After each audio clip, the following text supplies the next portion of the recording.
नमस्कार, मैं आपके साथ करीम खान। आप देख रहे हैं के न्यूज़ एक्सप्रेस। जैसा कि उत्तर प्रदेश में योगी जी की सरकार हो के चलते क्राइम को कंट्रोल किया जा रहा है, उसी क्रम में उत्तर प्रदेश के जनपद मुरादाबाद में एक घटना सामने आई है जो सचिन दिवाकर के साथ घटित हुई है। अभी कुछ दिन पूर्व उनके साथ उन पे जानलेवा हमला किया गया, जिसको लेकर वो कोतवाली मुरादाबाद गए, जहां पर उन्होंने एफआईआर दर्ज कराई। एफआईआर दर्ज करने के बाद भी मुलजिमों की कोई गिरफ्तारी नहीं हो रही है। आइए बात करते हैं हम सचिन दिवाकर जी से, उनके ऊपर कैसे जानलेवा हमला हुआ और अब तक उनके खिलाफ कार्रवाई क्यों नहीं की गई। क्या नाम है आपका और क्या मामला है? कब से आपने कब शिकायत दी थी? क्या रहा अभी तक आपके केस में? मैं सचिन कुमार दिवाकर कोर्ट रोड पर मेरा ड्राई क्लीन का शोरूम है। मेरा पुराना विवाद थोड़ा था अशोक यादव और इसके परिवार से रहा था। किस बात के लिए था? वो एक ठेले को लेकर था। ये मेरे घर के आगे अपने ठेले खड़े कर दे करते थे, जिससे मैंने नगर मजिस्ट्रेट का मुकदमा दायर करा, जिसमें मुझे सफलता हासिल हुई। यह अपील के अंदर जिला जज किया गया, वहां से खारिज हुआ। हाईकोर्ट से भी ये लोग हारे रहे। इस बात की रंजिश मानते हुए 26 तारीख के दिन रात्रि के समय अपने बेटे के साथ, जो सील होता में पड़ता है, अपने बेटे के साथ मैं खाना खाने के बाद टहलने के लिए निकला था।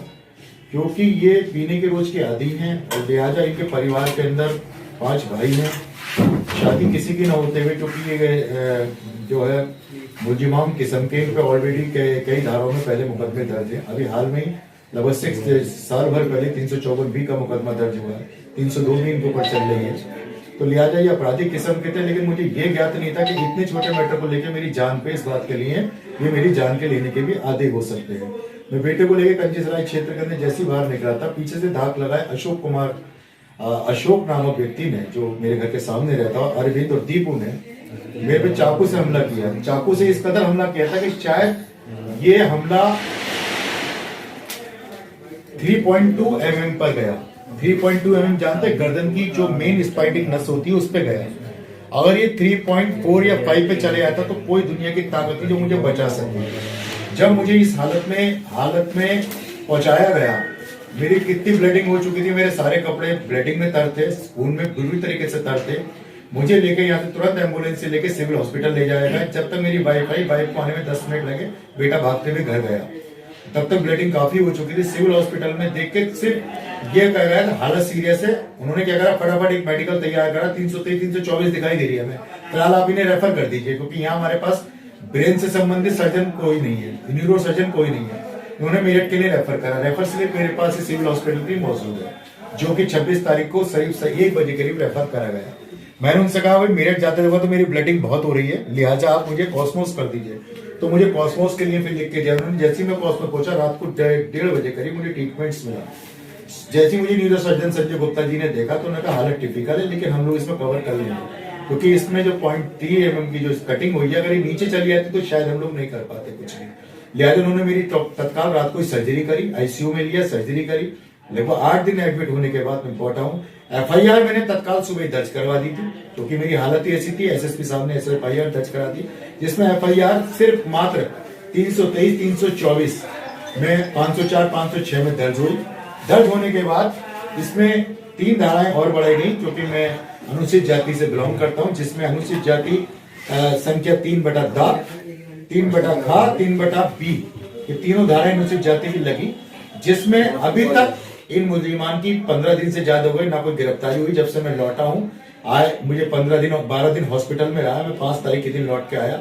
उसके बाद उन्होंने मुझे धमकी दी। हालांकि एक नेता है जिन्होंने मुझे धमकी देकर ये कहा कि या तो ये मुकदमा वापस लो, वरना फिर तुम्हारा अंजाम क्या होगा, क्योंकि तुम जानते नहीं हो, क्योंकि ये यादव समाज के आदमी है, मेरा कुछ भी कर सकते हैं। और सिर्फ मेरा कंजीसराय जिस क्षेत्र में मैं रह रहा हूँ, वहां सिर्फ मेरा ही मकान है, बाकी 27 मकान इन्हीं लोगों के हैं, सारे आपस में आसपास जितने भी लोगों के मकान है। मैंने सीओ महोदय से कहा कि इनकी गिरफ्तारी कराई, क्योंकि इसमें SC ST ऐड है, और लिहाजा 308 की धारा कॉस्मोस के सप्लीमेंट्री रिपोर्ट से आ रही है आपके पास। लेकिन उन्होंने इस बात को कहा कि मैं अपनी जांच कर रहा हूं, लेकिन उन्होंने मौका नजेरा भी करा और व्यापारियों ने वहां बयान भी दिए। आज तक मेरे चक्कर लगाने के बाद भी इसमें गिरफ्तारी नहीं हुई है। आज मैंने सुबह कुछ चंद मार्केट के लोगों के साथ मिलकर ज्ञापन दिया है एसएसपी साहब को और उनकी गिरफ्तारी की मांग की है। अभी डीएम साहब से मैं 7:15 पर मिल के आया हूँ। डीएम साहब ने प्रश्न दिया है 1 हफ्ते के अंदर इसमें गिरफ्तारी कराएंगे।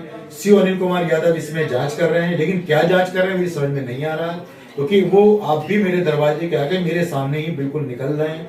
आ रहे हैं, जा रहे हैं, और कोई भी मेरे साथ अप्रिय घटना हो सकती है। सिर्फ मेरे परिवार में मेरा एक 10 साल का बेटा और मेरी सिर्फ 1.5 महीने की बेटी और मेरी वाइफ है, और कोई भी अगर मेरी घटना मेरे परिवार के ऊपर होती है तो उसका जिम्मेदार शासन ही होगा, क्योंकि शासक को मैं बार बार अवगत करा रहा हूँ कि इनकी गिरफ्तारी मस्ट है, क्योंकि जब तक इन्हें गिरफ्तारी का डर होगा तभी कुछ हो सकता है। अगर इन्हें गिरफ्तारी का डर नहीं होगा तो कोई भी वारदात और आगे कर सकते हैं मेरे साथ, क्योंकि ऑलरेडी ये पहले एक महिला के साथ वारदात कर चुके हैं। लेकिन प्रशासन मेरी बात सुनने को तैयार नहीं है। हालांकि योगी सरकार भी, मैं इस बात को कह रहा हूँ कि वैसे तो आप क्राइम कंट्रोल करने में लगे पड़े हैं और इतना तगड़ा क्राइम हुआ है, सब मीडिया पे चल रही, सब चीजों पे चल रही, लेकिन फिर भी इनकी गिरफ्तारी, तो इससे तो क्राइम के हौसले और बढ़ेंगे। इससे तो जितने लोग ये काम करने वाले हैं उन्हें पता है कि साहब मारा पीटी करो, साला कौन सी गिरफ्तारी हो रही है, 41 के एग्जेक्शन पे हमें छोड़ दिया जाएगा। तो इसमें तो 41 का एग्जेक्शन भी नहीं बनता, तब भी ये गिरफ्तारी नहीं कर रहे हैं, क्योंकि इसमें SC/ST एक्ट लगी हुई है और 7 साल से ऊपर की सजा है, तब इसमें गिरफ्तारी नहीं हो रही है। तो आम आदमी के साथ क्या होगा, जो धाराएं चल रही है, क्योंकि इसमें तो इन धाराओं में गिरफ्तारी सीओ साहब नहीं कर रहे हैं। सीओ साहब का कोई भी ऐसा मेरे पास आश्वासन अभी तक नहीं आया जिससे मुझे लगता है कि गिरफ्तारी हो सके। आप वारदात की रात में जब आप पर हमला हुआ, क्या लग रहा किस तरह के हथियार उनके पास मौजूद थे? उनके पास कैसे हथियारों से उनके पास एक चाकू था जो मैं समझ नहीं पाया कि मेरी गर्दन के पीछे से बाहर करता हूँ, जितनी ताकत से बाहर करा गया था उस हिसाब से उनके हाथ में चाकू था। उनका जो एक भाई है दीपू, उसके हाथ में कुछ रॉड टाइप की थी लोहे की, और बल्कि अरविंद ने मेरे गले में पट्टा खींचा जिससे मेरी चैन तोड़ी गई। गोल्ड की चैन थी मेरे गले में पड़ी हुई, हालांकि वहां निशान भी है, वो फुटेज में भी आया है। उस चैन की 392 लगनी थी, लेकिन उन्होंने नहीं लगाई क्योंकि लूट हो जाती, इनके थाना बदनाम हो जाता, सब लूट हो गई। उन्होंने वो 392, हालांकि मेरी तहरीर में थी, क्योंकि मैंने तहरीर नहीं लिखी, लेकिन तहरीर मेरी जिसने भी लिखी थी उसे पता था भैया के गले में चैन है, क्योंकि मेरे होश हवास में ही नहीं था। मैं इन्हें पहचानता था क्योंकि मैंने अज्ञात में कराई, एक ही को लिखा इन्होंने अशोक, बाकी 3 अज्ञात लिख दिए, और मैंने अज्ञात के मान 161 में अपने बयान भी खोल दिए कि इनके नाम ये है, और मेरी चैन भी लूटी है। तब भी इन्होंने 392 की धारा नहीं बढ़ाई है, जो कि इस मुकदमे को और मजबूत कर सके, क्योंकि पुलिस शुरू से ये लेके चली है कि मुकदमा कमजोर करा जाए, पार्टी को तक टाइम दिया जाए, हाई कोर्ट से जाके वो सेम डे ऑर्डर लिया और बेल हो जाए, क्योंकि पुलिस मुलजिम को पकड़ना ही चाहिए नहीं रही। डॉक्टर के अनुसार, डॉक्टर ने भी आपको बताया हो किस तरह के हथियार से उस तरह से हमला हुआ था आपके ऊपर, या चाकू से हुआ था, क्या इसमें चाकू का इस्तेमाल किया गया था, और एक रॉड जो टांगों पर मेरे लगी थी, जिसमें टांग में हल्का फ्रैक्चर भी आया, रिपोर्ट्स में है, और एक रॉड्स और थी जो मेरे सर पे यहाँ लगी थी, क्योंकि सर पे जो काफी मात्रा में ब्लडिंग हुई थी, तो वो एक रॉड से हो सकती है, बाकी हाथों से तो नहीं हो सकती। दोनों के हाथों में रॉड थी, और एक अशोक के हाथ में चाकू था जिसने गर्दन पे पूरी तरह माजरे के साथ, और आज ने कहा भी था कि इस धोबी के बच्चे को, साले को, दुपट्टे को आज खत्म ही कर देते, साले को ही बहुत मुकदमेबाजी कर। पुलिस प्रशासन किस तरह का आश्वासन आपको दे रहा है? पुलिस प्रशासन क्या कर रहा है? मैं तो सरकार से ये कह रहा हूँ कि अगर आम आदमी व्यापारी को अगर इंसाफ नहीं मिलेगा, तो एक मान लीजिए गरीब अगर कोई फंस गया तो उसको क्या इंसाफ मिलेगा? ये तो सामने है, FIR भी है, सारी मेडिकल रिपोर्ट्स भी है, और सारे फोटोग्राफर भी है, फोटो क्लिपिंग करी हुई है, और वीडियो फुटेज भी की गई है, सारी वीडियो फुटेज दी गई है मौके की, तब उस पर गिरफ्तारी नहीं हो रही, तो मैं प्रशासन से और क्या करूँ? आप क्या चाहते हैं? मैं चाहता हूँ इनकी गिरफ्तारी होके इनके जो अंदर डर है वो पैदा हो, आने वाले उसमें अभी आए तो निकल के इनको ये तो डर लगे कि हम धाराओं में जेल गए हैं। जैसे पहले इन्होंने महिला के साथ करा था, वो जेल गए थे उस समय, लेकिन अब पता नहीं क्यों पुलिस इन्हें नहीं भेज पा रही, इनसे क्यों डर रही है, क्या राजनीतिक दबाव है, कुछ समझ में नहीं आ रहा।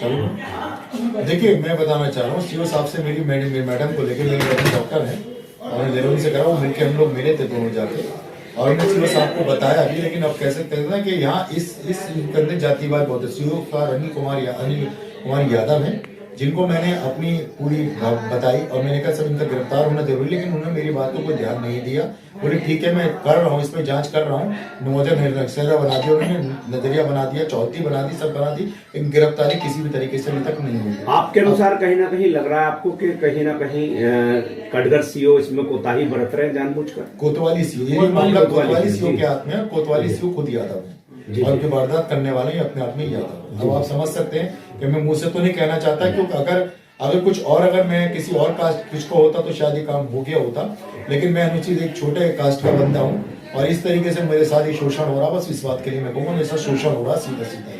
इस सरकार से कोई उम्मीद नहीं करी जा सकती शोषण के।